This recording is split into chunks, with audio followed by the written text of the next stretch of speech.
अस्सलाम वालेकुम फ्रेंड्स, मेरा नाम है जुनैद इस्लाम और आप मेरा चैनल देख रहे हैं जुनैद राव। इंशाल्लाह आज की वीडियो में मैं आपको इंग्लिश लैंग्वेज का डेमो दूंगा जो मैंने सीखा है। डेमो इसलिए दे रहा हूँ क्योंकि मैंने इंग्लिश लैंग्वेज कोर्स ज्वाइन किया है और मैं चाहता हूँ कि जो मैं कोर्स कर रहा हूँ उससे मैं फ़ायदा उठा रहा हूँ, तो मैं अपने सब्सक्राइबर को भी फ़ायदा पहुंचा सकूं। और जब मेरा फ़ायदा हो रहा है तो मैं चाहता हूँ कि मेरे जो देखने वाले हैं व्यूवर्स वो भी इससे फ़ायदा उठा सकें। ये तकरीबन 1 साल का कोर्स है। अगर जल्दी हो सका तो 10 महीने में भी हो सकता है। हम अपनी चलते हैं वीडियो की तरफ। आज ये मैं डेमो दे रहा हूँ और सबसे पहले मैं ये बताना चाहता हूँ कि कोई भी लैंग्वेज दुनिया में, कोई भी लैंग्वेज जो भी बोली जाती है, टू स्पीक एनी लैंग्वेज, कोई भी लैंग्वेज बोलने के लिए हमें अल्फाज का होना लाजमी है, जो कि आपके सामने दिख रहे हैं। सबसे पहले लिसनिंग, दूसरा है स्पीकिंग, तीसरा है reading and the fourth one is writing. सबसे पहले लिसनिंग जो है वो जो अगर सुन सकता है तो वो बोल भी सकता है। जो सुन नहीं सकता वो कभी बोल नहीं सकता, क्योंकि अगर आप सुनेंगे नहीं तो बोलेंगे कैसे। एक बच्चा है जो छोटा होता है और उसे बोलना भी नहीं आता, वो सिर्फ़ बातें ही सुनता रहता है, वो बोलता कुछ भी नहीं है। सिर्फ़ और सिर्फ छोटी मोटी चीज़ों का नाम लेता है, पानी को मम वगैरह बोल देता है। तो इसलिए वो सिर्फ़ और सिर्फ सुनता रहता है। जब वो सुनता रहता है 1-2 साल तक वो सुनता रहता है। फिर वो जब थोड़ा बड़ा होता जाता है वो आहिस्ता आहिस्ता चीज़ों का नाम लेने लग जाता है। थोड़ा अल्फाज सही नहीं अदा करता मगर वो बोलने लग जाते हैं। तो सबसे पहले आप सुनेंगे तभी आप बोलेंगे। If you are a good listener, then you are a good speaker too. आगे चलते हैं हम। 3 है रीडिंग।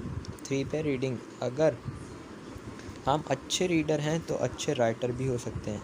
अच्छे राइटर है तो अच्छे रीडर हो सकते हैं। राइटिंग अगर हम अच्छे राइटर हैं तो अच्छे रीडर भी हो सकते हैं। वो कैसे?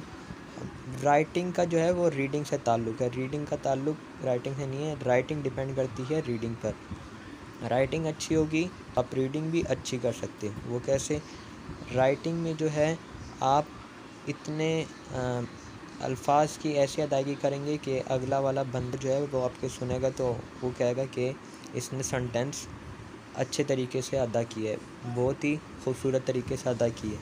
इसने जो राइट किया है, इसने जो लिखा है वो बहुत ही अच्छा लिखा है। सेंटेंस के अंदर जो वर्ड है, राइटिंग जो है वर्ड में जो सेंटेंस जो आपने बनाया जो है ना, वो बहुत ही खूबसूरती बनाया हुआ है, बहुत ही अच्छे तरीके से बनाया हुआ है और उसकी बनावट बहुत ही अच्छी है। इसलिए अगर आप अच्छे राइटर हैं तो अच्छे रीडर भी हो सकते हैं। जब आप अच्छा लिखेंगे तो आप अच्छा रीडर भी हो सकते हैं। आपका रीडिंग का राइटिंग से ताल्लुक़ है और राइटिंग का रीडिंग से ताल्लुक़ है। रीडिंग भी उसी तरीके से है। अगर आप रीडिंग जो है न्यूज़पेपर वगैरह पढ़ते हैं तो आप रीडिंग भी लैंग्वेज में इजाफ़ा होगा। आपको नए नए अल्फाज मिलेंगे डिफरेंट किस्म के, जो बहुत ही आपको आगे फ़ायदेमंद बना सकते हैं, आपको फ़ायदा दे सकते हैं। और लास्टली राइटिंग जो है वो आप रीडिंग से भी बना सकते हैं। जब आप अच्छा रीड करेंगे, आपको रीड करना आ जाएगा तो आप अच्छा लिख भी सकते हैं। अब मैं आपको जो ये 4 जो हैं, अगर आपको ये 4 चीज़ें आ जाती है तो आप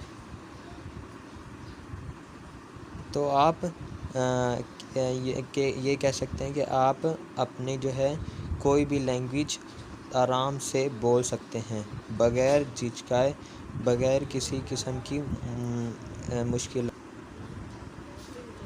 चलते हैं अपने डेमो की तरफ। अगर आपको इंग्लिश सीखनी है तो आपको इन 4 स्टेप को लाज़मी फ़ॉलो करना पड़ेगा।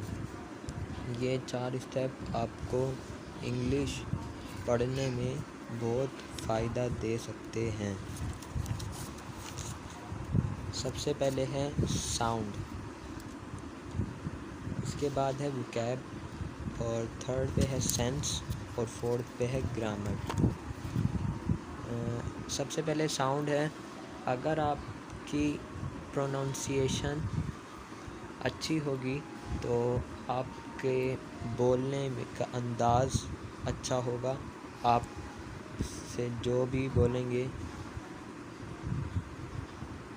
बहुत ही अच्छे तरीके से बोल सकेंगे। मिसाल के तौर पे आपके सामने इनोसेंट है, इसको बोलते हैं इनोसेंट। इसको इनोसेंट नहीं बोलते, इसको बोलते हैं इनोसेंट।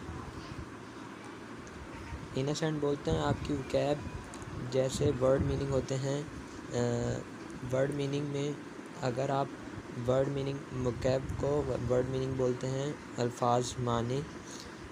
जैसे कि आप कोई भी वर्ड अल्फाज माने अगर आपको अच्छे आते हैं तो आप अच्छा बोल सकते हैं।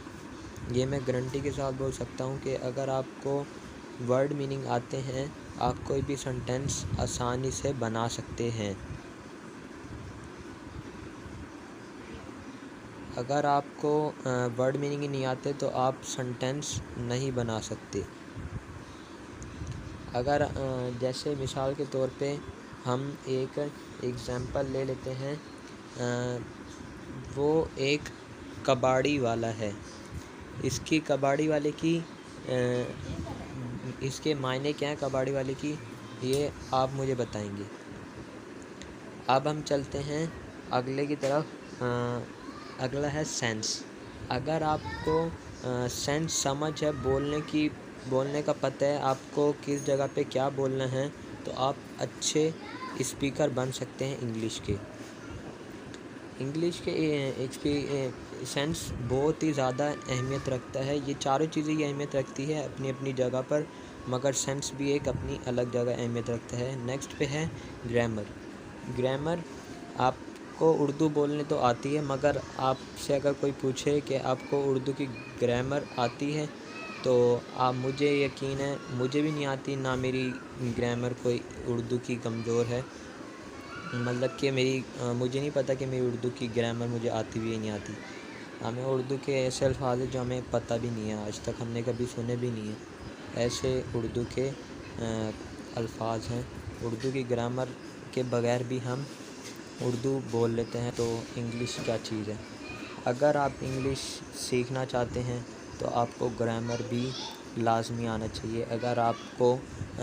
अगर नेटिव स्पीकर से अगर बात की जाए इंग्लिश के, तो उन्हें भी ग्रामर का नहीं पता होता, वो सिर्फ स्पीक करते हैं और उन्हें ग्रामर नहीं पढ़ाई जाती। जब उनके यहाँ बच्चा पैदा होता है तो वो बच्चों को ग्रामर नहीं सिखाते, डायरेक्ट स्पीकअप करके सिखाते हैं। जैसे बोलना सिखा देते हैं हमारे माँ बाप, जैसे हमें बोलना सिखाते उर्दू में, हमें कोई ग्रामर वगैरह उर्दू की नहीं सिखाते। वैसे ही हमें इंग्लिश की भी ग्रामर, जो नेटिव स्पीकर होते हैं वो उन्हें ग्रामर नहीं सिखाई जाती, वो खुद से ही बोलने लग जाते हैं। अब हम इंग्लिश सीखते हैं तो हमें इंग्लिश बोलना आती है। इंग्लिश बोलने के लिए ग्रामर का हमें खुद सीखना चाहिए ग्रामर को, क्योंकि हम सीख रहे हैं, हम नेटिव स्पीकर नहीं हैं। तो हम अब चलते हैं हम आगे। ये लिखा हुआ है ये मेरा चश्मा है। अब इसके अंदर लिखा हुआ है चश्मे के अंदर, चश्मा जो है उसके अंदर 2 ग्लास होते हैं, एक लेफ़्ट पे होता है और एक राइट पे। ये मेरा चश्मा है। अब इसकी जो ये कह सकते हैं ट्रांसलेशन, वो है दीज आर माई ग्लासेस।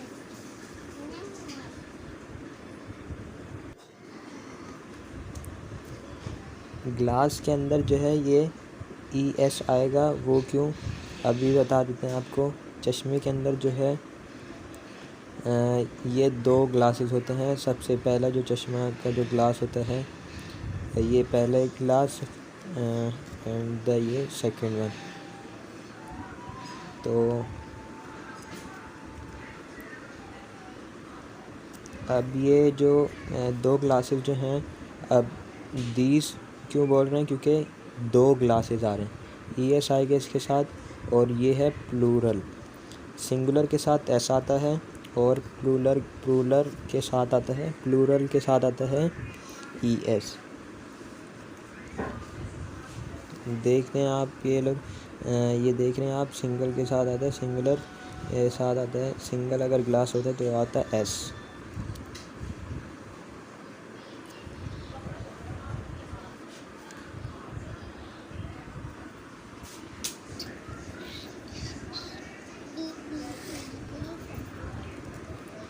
अब आगे जो है हम चलते हैं,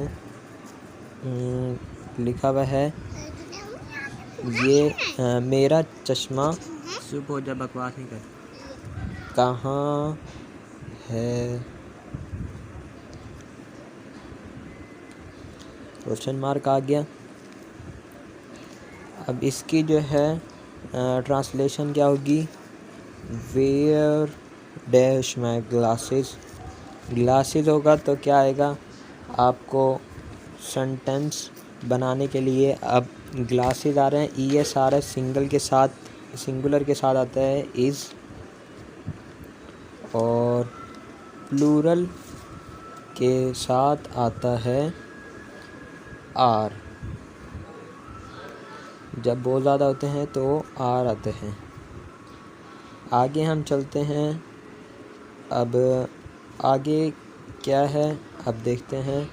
मेरा चश्मा कहाँ होगा। अब इसकी ट्रांसलेशन क्या होगी, इसकी ट्रांसलेशन होगी where will be my glasses.